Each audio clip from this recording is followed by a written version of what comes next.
की नुमाइंदगी करने का मौका मिलेगा, नहीं मिला। चलिए, अल्लाह ताला को मंजूर नहीं था, और अल्लाह ताला के सामने हम कौन होते हैं। लेकिन मुझे अफसोस इस बात का रहा कि मैंने उस वक्त जो बारामूला पार्लिमानी हलकों के वोटरों से गुजारिश की थी, मैंने ये कहा था कि खुदारा आप जब अपना मेंबर चुनोगे यहां से पार्लियामेंट का, वो मेंबर चुनिए जो पार्लियामेंट के अंदर जाके आपके लिए बात कर सके, जो आपके लिए लड़ सके, जो आपके जज्बातों की तर्जुमानी कर सके, जिसकी तकरीरों से आपके मुतालबे और मुश्किलात हल हो।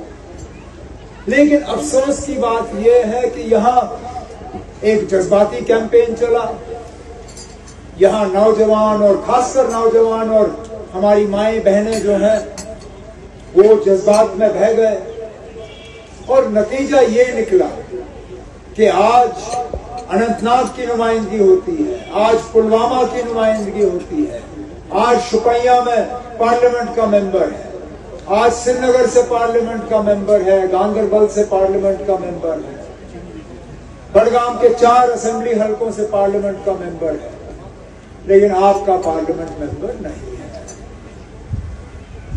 आपकी आवाज वहां बुलंद नहीं होती। अब इस इलेक्शन में आपके पास मौका है कि कम से कम जो पार्लियामेंट में हमारी आवाज नहीं रही, कम से कम आपके जज्बातों की तर्जुमानी, आपकी आवाज, आपके मुतालबे, आपके परेशानियां लेके आपका नुमाइंदा असेंबली में जाके आपके लिए बात कर सके, लड़ सके। इंशाल्लाह 8 अक्टूबर को हुकूमत बनने के बाद वहां मिनिस्टर बन के आपकी नुमाइंदगी कर सके। लेकिन उसके लिए बहुत जरूरी है कि हम सोच समझ के अपने वोट का इस्तेमाल करें। हमें तकसीम करने की कोशिश की जाएगी, हमारी आवाज को यहां कमजोर करने की कोशिश की जाएगी, हमें अलग अलग उम्मीदवारों के पीछे जो है लगाया जाने की कोशिश की जाएगी। लेकिन हम अगर तकसीम हुए, हम अगर बट गए, हमारे वोट अगर अलग अलग हो गए, तो हमें नुकसान होगा उस बात का। लेकिन अब चलिए, पार्लियामेंट में जो हुआ सो हुआ। ये असेंबली इलेक्शन जो है, जहां एक तरफ से हमारा फर्ज है कि हम आपके रोजमर्रा के मुतालबे हल करें, वहां दूसरे तरफ से हमने ये भी देखना है कि खुदा ना खास्ता 5 अगस्त 2019 को जो हमारे साथ हुआ, हमारे हकूक जो हमसे छीने गए, हमारी शनाख्त जो हमसे ली गई, हमारे जमीनों को जो खतरा पड़ा, हमारे नौजवानों के रोजगार के हक को जो हमसे छीना गया, कहीं खुदा ना खास्ता इस पे असेंबली से मंजूरी की मोहर तो नहीं लगनी चाहिए। मेरे साथियों ने यहां तकरीर की और कहा ये बीजेपी वाले यहां वोट क्यों मांगते हैं कि उम्मीदवार नहीं है। उनके उम्मीदवार अपने मतलब सिंबल में नहीं होंगे, लेकिन जगह जगह बीजेपी ने यहां अपने उम्मीदवार किसी न किसी जो है तंजीम के हवाले से मैदान में उतारे हुए हैं, क्योंकि उनका मकसद ये है कि जम्मू का सारा वोट जो है वो बीजेपी को मिले, कश्मीर का वोट जो है वो तकसीम हो जाए और किसी न किसी तरह बीजेपी की हुकूमत बने, और उस हुकूमत के जरिए असेंबली से एक ऐसा रेजोल्यूशन वहां से पास हो, करारदाद पास हो, जिसके तहत ये कहा जाए कि जम्मू कश्मीर के लोग जो है 5 अगस्त के फैसले को तस्लीम करते हैं। जम्मू कश्मीर के लोग जो है उनको 370 नहीं चाहिए, जम्मू कश्मीर के लोगों को 35A नहीं चाहिए, जम्मू कश्मीर के लोगों को अपनी जमीन पे जो है नहीं चाहिए। जो हुआ, जम्मू कश्मीर के लोग उसको पसंद करते हैं। अब अगर आप रफियाबाद के लोग यहां से ये पैगाम भेजना चाहते हो बाकी दुनिया में, नहीं तो क्या मजबूरी थी इनको यहाँ, वो आज एक डेलीगेशन आया है बाहर के ये एम्बेसियों से, वो श्रीनगर और बाकी जगहों में इलेक्शन देख रहे हैं। क्या जरूरत थी उनको यहां लाने की, सिवाय ये कि वो यहां से एक पैगाम भेजना चाहते हैं कि जम्मू कश्मीर के लोग जो है 5 अगस्त 2019 के फैसले के बाद मुतमईन है। ये डेलीगेशन जम्मू में क्यों नहीं है? ये डेलीगेशन रजौरी पुंछ में क्यों नहीं है? इस डेलीगेशन को श्रीनगर भेजने का मकसद ही ये था कि ये आपके बारे में एक गलत राय बाकी दुनिया में फैलाएं, और हमें इस चीज से होशियार रहना पड़ेगा, खबरदार रहना पड़ेगा। इन्होंने वो लोग मैदान में उतारे हैं जिनका आज सही रूप जो है, सही शक्ल लोगों के सामने आ रही है। जिस शख्स ने मुझे पार्लियामेंट इलेक्शन के दौरान हराया, आज उसकी असलियत सामने आ रही है। जो आदमी कहता है कि मैं हुर्रियत कॉन्फ्रेंस की कुर्बानियों को सलाम करता हूं, जो आदमी कहता है कि मैं यासीन मलिक की फांसी के खिलाफ अपनी आवाज उठाऊंगा, दोबारा मुझे बताइए ना, ऐसे ऐसे लोगों को वो आज गले मिलता है जो श्रीनगर से हुर्रियत कॉन्फ्रेंस का बोर्ड उतारती है, जो मीडिया के जरिए यासीन मलिक के फांसी की जो है मांग करते हैं।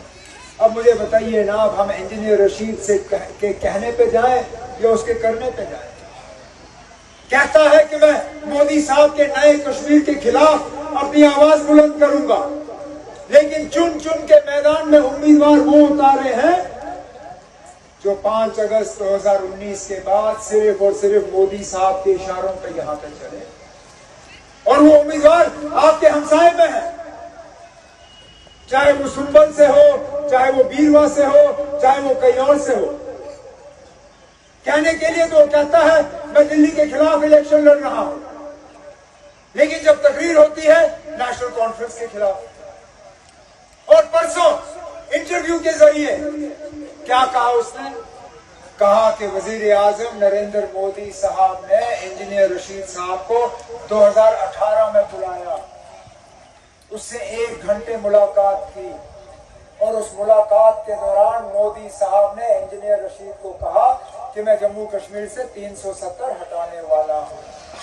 2018 में, गौर करिए इस बात पे, इंजीनियर रशीद साहब खुद तस्लीम करते हैं कि 2018 में नरेंद्र मोदी साहब ने उनको कहा कि मैं कश्मीर से 370 हटाने वाला हूं। मैं मजबूर होता हूं पूछने पे इंजीनियर रशीद साहब से, जनाब अगर आपको 2018 में मालूम था कि 370 हटने वाला है, आप 2019 तक खामोश क्यों रहे? क्यों खामोश रहे? आपने किसके कान में डाला? हम में से किसी को कहा आपने? हम मिलके वकील करते, सुप्रीम कोर्ट का दरवाजा खटखटाते, सुप्रीम कोर्ट से कहते ना हमें लगता है खतरा है 370 को, आप हुकूमत को रोकिए इससे पहले कि वो कुछ करें। लेकिन वो खामोश रहे, 1 साल खामोश रहे, और 2018 में उनकी खामोशी का हमें खमियाजा भुगतना पड़ा। आज भी मुझे एक जगह इंजीनियर साहब की तकरीर दिखाएं जिसमें वो ये कहता है कि वो बीजेपी के इलेक्शन के बाद मदद नहीं करेगा। एक जगह जिन नौजवानों ने उसको वोट डाला, जिन माओ बहनों ने उसको वोट डाला, जरा पूछिए उससे क्या इलेक्शन के बाद वो बीजेपी की मदद करेगा या नहीं।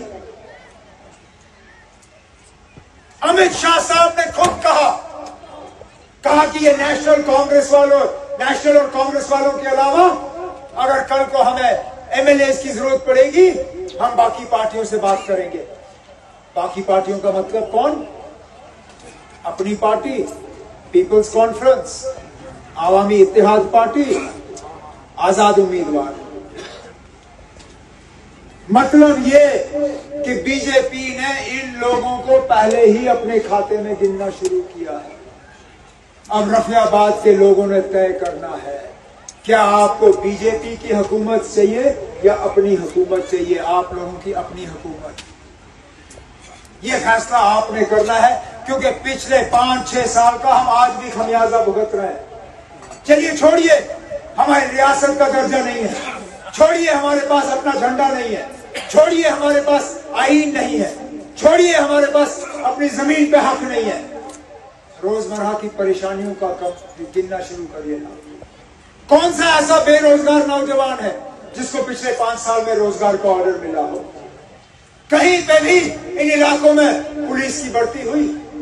कहीं पे भी कोई नौजवान ऐसा है जिसको पिछले 5 साल में मुलाजमत का ऑर्डर मिला हो? आज नौजवान हमारे बेरोजगार, परेशान। हमने अपने मंशूर में वादा किया है कि इंशाअल्लाह अगर 8 अक्टूबर को अल्लाह ने चाहा और आपके वोट हमें हासिल हुए और हमारी हुकूमत बनी, हम पहले दिनों के अंदर 1 लाख से ज्यादा सरकारी नौकरियां यहाँ के नौजवानों को देना शुरू करेंगे। यहाँ कौन सा ऐसा घर है जो बिजली को लेके परेशान नहीं है? बिजली 8-8, 10-10, 12-12 घंटे कट और बिजली का बिल आपको वक्त में मिलता है। बिजली की फीस जब जावेद साहब आपके एमएलए थे 200, 250, 300 रुपए महीने से ज्यादा नहीं। आज बिजली का बिल 1800, 1900, 2000 रुपए से कम आपकी बिजली की बिल आती नहीं है। हमने अपने मंशूर में वादा किया है कि इंशाअल्लाह हमारी हुकूमत आएगी, हम आपको 200 यूनिट मुफ्त बिजली फराहम करेंगे।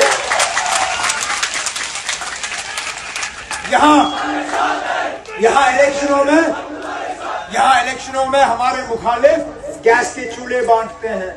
अरे गैस का चूल्हा बांटना बहुत सस्ता है ना। गैस का सिलेंडर देखो क्या हाल है।